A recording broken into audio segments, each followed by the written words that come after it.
आप लोग अपना कीमती वक्त दिए। हमारे साथ हमारी पार्टी के जनरल सेक्रेटरी इंजीनियर आफ्ताब साहब है, पार्टी के रियासती सदर जनाब अख्तरुल ईमान साहब है, और हमारे हरदिल अजीज़ कैंडिडेट फारूक रजा डब्लू भाई हैं, और पूरी MIM की फुलवारी टीम है।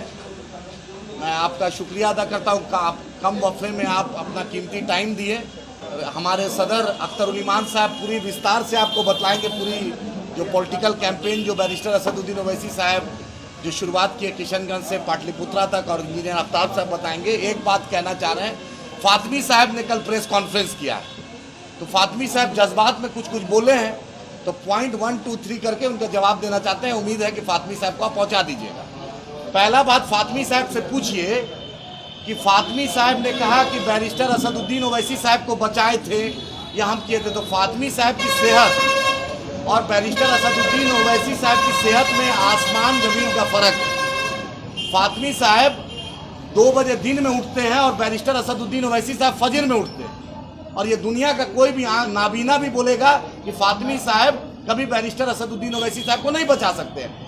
अंडर 19 का खिलाड़ी बैरिस्टर असदुद्दीन ओवैसी साहब, टर्किश जिम का एक्सपर्ट बैरिस्टर असदुद्दीन ओवैसी साहब, माशाल्लाह फिजिकली हर मामले में फिट, उसका नाम बैरिस्टर असदुद्दीन ओवैसी साहब। तो ये बात जो उन्होंने बोला पार्लियामेंट में, तो ये झूठ बोलना है। और सालार का भी सेहत, सालार भी माशाल्लाह फातमी साहब जैसे 2-4 को तो आराम से संभाल लेते होंगे, इसलिए झूठ नहीं बोले। पार्लियामेंट में जब प्रभुनाथ सिंह जी ने फातमी साहब को गाली बक्का था, तो ना लालू जी खड़े हुए थे, उस वक्त रेल मंत्री थे, ना जयप्रकाश जी खड़े हुए थे। यही बैरिस्टर असदुद्दीन ओवैसी साहब ने फातमी साहब का बचाव किया था। ये एक सच्चाई है। पार्लियामेंट का वीडियो फुटेज उठा के देख लीजिए, उनका चेहरा काला बन गया था, और उसके बाद बैरिस्टर साहब उनके लिए खड़ा हुए थे। फातमी साहब से पूछिए कि आज शहाबुद्दीन साहब की बेवा चुनाव लड़ रही है, उस पर उनके मुंह से बोली निकल रहा है। ये फातमी साहब से पूछिएगा कि जो शहाबुद्दीन साहब ने उनको टिकट दिलाया दरभंगा से, जो शहाबुद्दीन साहब ने अपने कोटा से लालू जी को बोलकर मंत्री बनवाया, उस शहाबुद्दीन की साहब की बेवा आज अकेले चुनाव लड़ रही है। इनकी औकात नहीं हुई कि लालू जी को बोलने की। और फातमी साहब बताएं कि क्यों वो जदयू में गए थे। भाजपा और जदयू में फातमी साहब गए थे, इनका बेटा मोहन भागवत और नरेंद्र मोदी का फोटो लगाकर चुनाव लड़ा है 2020 में। केवटी से भगाया तो दरभंगा ग्रामीण आया। वो फातमी साहब को मुसलमानों के बारे में बोलने का कोई अधिकार नहीं है। उससे बड़ी बात, कल फातमी साहब लालू यादव जी से मिलने गए थे, लालू जी पैर रखे हुए हैं, फातमी साहब की इतनी औकात नहीं हुई कि बगल में कुर्सी में बैठ जाए। तो मुसलमानों को हिस्सेदारी, पहले अपनी हिस्सेदारी दे, तब मुसलमानों की हिस्सेदारी की बात करेंगे। फातमी साहब बताएं कि क्यों भाजपा में जदयू में बाप बेटा दोनों गए थे। सिटिंग MLA बेटा राजद से था और वो गए थे भाजपा में। CNRC पे फातमी साहब एक स्टेटमेंट दिखा दीजिए। आमिर हंजला शहीद हुआ, डब्लू भाई पोस्टमार्टम कराए, गवाह रहे, केस में खड़े रहे, फातमी साहब बतलाए कहाँ थे। उनके क्षेत्र का, मधुबनी का असगर साहब मरहूम, उसको CRPF कांस्टेबल चेतन शर्मा ने मारा। फातमी साहब उसके घर में पुरसा तक लेने नहीं गए, वो है फातमी साहब। हाफिज साद को शहीद किया गया गुड़गांव में, उसको कंधा देने के लिए इंजीनियर आफ्ताब साहब, अख्तर साहब MIM गई, माली मदद भी की। वही पुपरी और वही सीतामढ़ी के थे जो फातमी साहब के घर से, उन्हीं के पार्लियामेंट्री सेगमेंट से सटा हुआ इलाका, लेकिन फातमी साहब नहीं गए। ना गुलनाज पर बोले, ना सनोबर पे बोले, ना उस पर बोले। वो जो नौजवान उसको, जो 53 साल का आदमी छपरा में मॉब लिंचिंग हुआ, उस पर बोले। मदरसा अजीजिया जल गया, फातमी साहब की औकात नहीं हुई कि मदरसा अजीजिया पे बोलने का। तो फातमी साहब तो मुसलमान का लीडर नहीं है।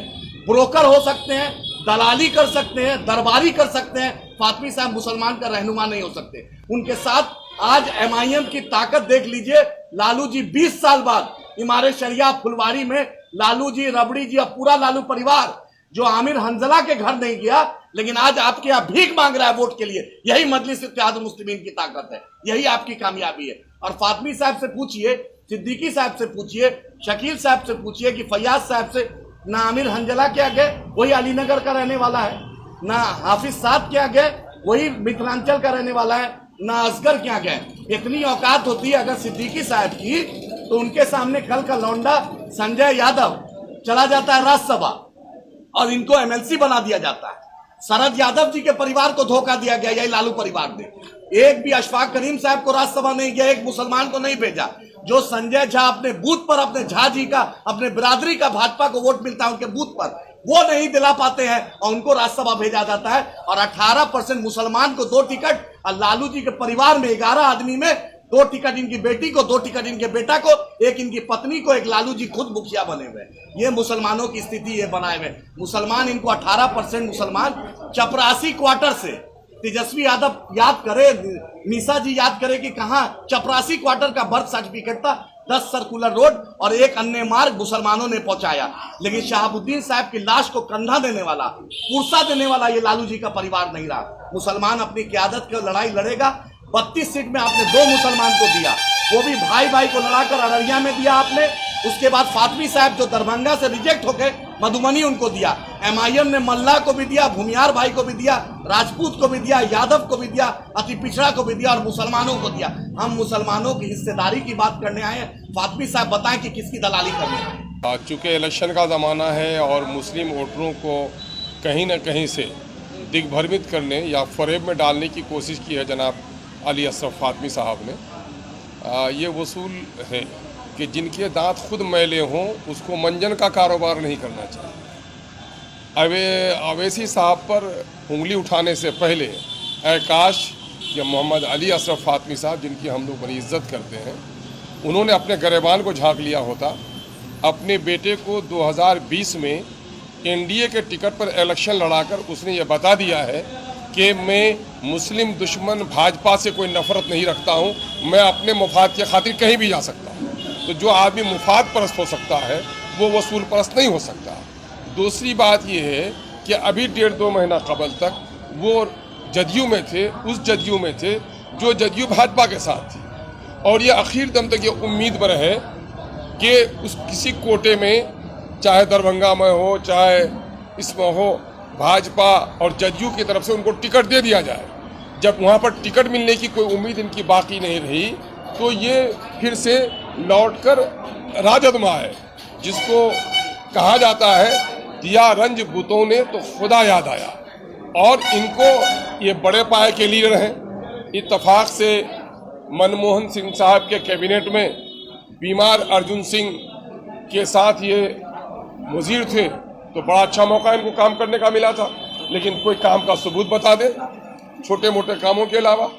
लेकिन अगर गैरत मिल्ली होती और हमियत मिल्ली अगर होती फातमी साहब में, तो आंखें खोलकर देख लें। वो HD देवगौड़ा जनता दल सेकुलर जो ही भाजपा से पेंगे बढ़ाती है, हाथ मिलाती है, CM इब्राहिम जो वहाँ के रियासती सदर हैं, उन्होंने टॉप टू बॉटम जो मुस्लिम लीडरशिप थी, पंचायत लेवल से लेकर स्टेट लेवल तक, सब लोगों ने एक साथ रिजाइन कर दिया कि देवगौड़ा साहब आप सेकुलरिज्म की लड़ाई लड़ रहे थे, आप BJP के साथ चले गए हैं, हम आपके साथ नहीं जा सकते।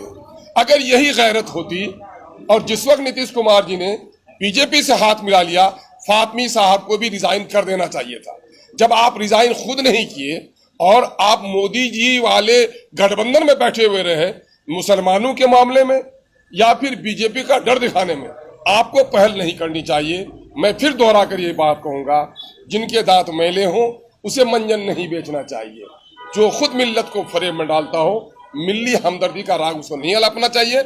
इन लोगों को मिल्लत अच्छी तरह से पहचानती है और उनके तमाम तर मामलात को अच्छी तरह से जानती है। मैं तो कहूँगा भी, उनके अल्फाज में जो कल देखा कि ये कहीं दिल से नहीं कर रहे थे, लगता है कहीं से उस पर जबर हो रहा था, कहीं से उसको दबाव दिया जा रहा था, कहीं से उसको डायरेक्शन मिला था कि भाई आए हो तो वफादारी का सबूत दो। वो बेचारा कल वफादारी का सबूत के तौर पर, सबूत वफादारी के तौर पर लबकुशाई कर रहे थे। बहरहाल इस किस्म की हरकतों से हमारे बुजुर्गों को तो बहरहाल किनारा कस होना चाहिए। लालू जी को हम लोगों ने हमेशा हिमायत की। लालू जी चैंपियन बने कि हमने BJP के रथ यात्रा को रोका, आपने उनको रोका या उनको मेहमान खाने में पहुंचाया, ये तो दुनिया जानती है। बहरहाल सीधे साधे मुसलमानों ने कहा कि बड़ा काम आपने किया, लेकिन आपको अपने कंधे पर बैठाकर एक लंबे अरसे तक आपको तख्त व ताज तक पहुंचाता रहा मुसलमान। लेकिन मुसलमानों की क़यादत उठी, आप यादवों की क़यादत उठाएं तो कोई बात नहीं। आज NDA और इंडिया दोनों मिलाकर तकरीबन 16 यादव भाई मैदान में लड़ रहे हैं और मुसलमानों को आपने अंगूठा दिखा दिया। और एक अदद, जबकि मेरे 4 MLA को आपने तोड़ लिया, पार्टी को बर्बाद करने की साजिश आपने की। एक अदद में इलेक्शन लड़ रहा था, मेरे इलेक्शन के दिन आपने वीडियो जारी किया। और अगर हम यहाँ लड़ रहे हैं तो दिक्कत और दुश्वारी की क्या बात है? आप ही ने तो मुझे दावत दी है कि तुम गलियों में क्यों लड़ते हो, आओ सहाराओं पर। तो हम तो सहाराओं पर आए हैं। आपकी दावत, आपका फरमान, आपका इशारा था जिसकी वजह से हम लड़ रहे हैं। और अब तकलीफ अगर किसी को होती है तो इसका मतलब ये है कि लोग मुसलमानों से ज़बानी हमदर्दी की बात करते हैं, मुसलमानों की क़यादत खड़ी होती है तो जिन लोगों के पेट में ऐंठन होती है तो उनको समझना चाहिए कि मुसलमानों का हमदर्द कौन है। अगर बात कहें तो आप जानेंगे कि मुसलमानों से हमदर्दी का क्या तरीका है। 2005 में फरवरी में इलेक्शन हुआ था और फरवरी में जब इलेक्शन हुआ, वाज़ेह अक्सरियत किसी को, स्पष्ट बहुमत किसी को नहीं मिल पाई। और उस वक्त 29 आदमी जीत कर आए थे रामविलास पासवान साहब। रामविलास पासवान साहब ने एक प्रस्ताव रख दिया कि साहब आप हमारी पार्टी का बनाओ या ना बनाओ, लेकिन अब मैं इस शर्त पर आपको समर्थन दे दूंगा कि आप मुस्लिम माइनॉरिटी का किसी आदमी को आप चीफ मिनिस्टर बना दो, मैं समर्थन दे दूंगा। लालू जी उस वक्त UPA 1 में बड़े ओहदे पर रहे। आपने दिल्ली के सत्ता का दुरुपयोग किया और आपने किसी मुसलमान की लीडरशिप में बिहार में हुकूमत बनने नहीं दी। बिहार को दोबारा इलेक्शन में झोंका, दोबारा इलेक्शन का खर्चा करवाया। बीजेपी को अगर किसी ने तख्त में सजाकर नीतीश कुमार को बिहार की हुकूमत दी है तो लालू जी ने दी है। अगर 2005 की फरवरी में किसी मुस्लिम मुख्यमंत्री के नाम पर इत्तेफाक हो गया होता तो नीतीश कुमार और बीजेपी बिहार में कदम नहीं जमा सकती थी। इसका मतलब यह है कि लालू जी ये चाहते हैं कि रहूं तो मैं रहूं, न रहे तो बीजेपी रहे, उसके अलावा कोई दूसरा नहीं आए। ये मामला स्पष्ट हो जाता है। अशरफ फातमी साहब ऐसे मुसलमान लीडरों को तो MIM का शुक्रगुजार होना चाहिए कि MIM के इलेक्शन लड़ने की वजह से इन लोगों को थोड़ी सी इज्जत अब मिल रही है राजद के अंदर। इसलिए कि राजद ने जब से लालू जी ने राजद को तेजस्वी के हवाले किया है और जब से तेजस्वी जी ने MY समीकरण को ख़त्म करके उसके साथ बाप का समीकरण भी जोड़ दिया है, तो मुसलमान लीडरों की जो इज्जत या बेइज्जती हो रही है आज राजद में, वो सारी दुनिया देख रहा है, सारा बिहार देख रहा है। आप देख रहे हैं कि 2.5-3% वाले वोट वाले को, मुकेश सहनी को तेजस्वी यादव अगल बगल लिए घूम रहे हैं अपने हेलीकॉप्टर में, लेकिन 18% मुसलमान का कोई लीडर आपको तेजस्वी यादव के साथ हेलीकॉप्टर में नज़र आता है। हम आज मीडिया वालों से ये सवाल पूछ रहे हैं तो कम से कम राजद वाले जो मुसलमान लीडर हैं थोड़ा तो शर्म कर लें, थोड़ा तो लाज कर लें कि आज फातमी साहब को क्यों नहीं हेलीकॉप्टर में जगह मिल रही है तेजस्वी यादव के पास, आज क्यों सिर्फ मुकेश सहनी ही घूम रहे हैं। असल में मसला ये है कि मुसलमान लीडरों की इतनी बेइज्जती हो चुकी है, उनको तो लालू जी ने पहले और तेजस्वी ने अब तो उसके बाद झंडा उठाने के लिए और दरी बिछाने के लिए सिर्फ रखा है। टिकट देने का मामला जब हो तो वो अपने सजातियों को 9 टिकट देते हैं, लेकिन मुसलमानों को टिकट देते हैं, 2 टिकट देते हैं लोकसभा के इलेक्शंस के लिए। ये मुसलमानों की इज्जत है राजद के अंदर, उस राजद के अंदर जिस राजद को खून पसीना से मुसलमानों ने 1990 से सींचा है। और शहाबुद्दीन से ऐसे लीडरान जिनकी मौत हुई एक बहुत ही दर्दनाक हालत में तिहाड़ जेल के अंदर, उनकी जो है मैयत भी नहीं आ सकी बिहार में। और लालू जी का परिवार और राजद वालों ने शहाबुद्दीन साहब को जिस तरह से नकारा है वो तो सारा बिहार देख रहा है। और सारे बिहार की अक़लियतों ने, ख़ास करके मुसलमानों ने देखा है कि जो बेइज्जती हो रही है। इसलिए थोड़ा बहुत फातमी साहब शुक्रगुजार हो जाए हमारे MIM का और बैशरसुद्दीन ओवैसी साहब का कि कम से कम उनकी वजह से उनको कम से कम प्रेस कॉन्फ्रेंस करने का मौका तो राजद दे रही है। ये तो प्रेस कॉन्फ्रेंस करने के लिए भी उनको नहीं बुलाया जाता है, तो इसलिए मुंह बंद रखें तो बेहतर है।